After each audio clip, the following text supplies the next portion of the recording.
She is a 5-time New York Times best-selling author and internationally renowned speaker in the fields of human consciousness and spirituality.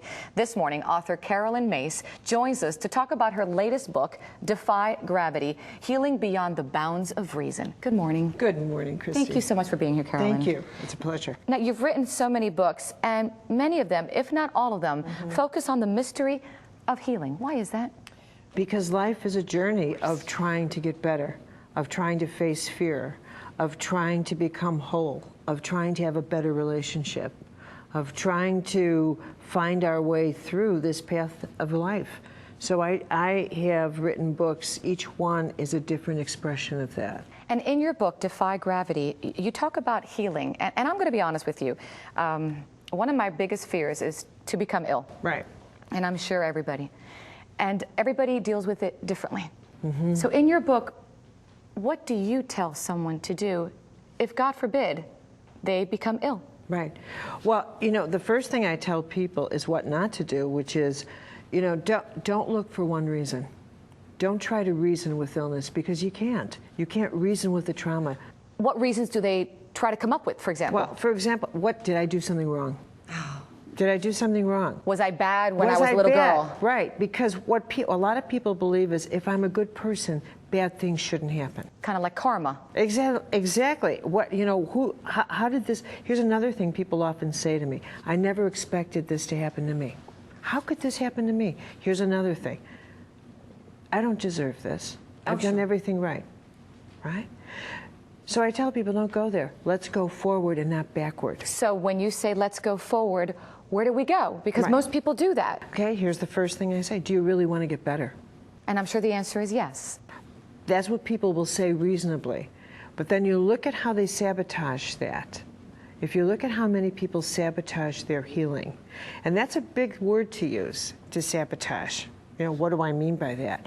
And that's that people are often afraid to heal. Really? Yeah. I would think people would just want to heal. I would think if it, God forbid it happened to me, the first thing I would say is, I have to get better for my children, for my family, for me. Okay. But what if your stress points were, I'm in a marriage that doesn't work, but I'm afraid to leave it. I'm in a job that's too much, but I have to pay my bills. And at the same time, it's the very source of your stress.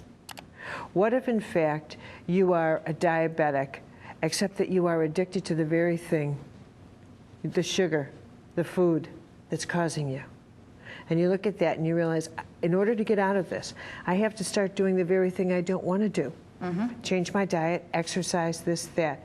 And people actually, and what I have to tell them is, let's sit down and discuss whether or not you actually want to do the very thing you really don't want to do. And are those people, the people that you write about in this book, that you actually have real life stories of people who were actually terminally diagnosed, if you will, or they have a chronic illness and just miraculously they just get better? Well, what they do is, what they finally have decided to do is stop arguing with what they have to do. That's number one. Okay. Number two is they cease looking for anyone or anything to blame. Correct. That's a big deal. That's huge. And number three is they begin to pray. Not pray for some like healing, but they have a sense of, you know what, however this turns out, I will grow comfortable with grace and the power of grace. It's really looking within. Right. And they empty themselves. They forgive. They let go of unnecessary inner baggage. And forgiveness is key to healing, And forgiveness I've heard. is key. It's a wonderful book for anyone out there who is either ill or even not ill. What's your takeaway with Defy Gravity? My biggest message is, don't carry what's not necessary in you. Don't carry your past that burdens you. Don't carry unnecessary pain, because it's gravity, it's weight. And what weighs you down makes you wait, W-A-I-T, for all good things. Caroline, thank you so much for your time. Thank you, Christy. It was a pleasure having you. And if you'd like more information on Caroline's book, just go to her website, and that's Myss.com, M-Y-S-S.com.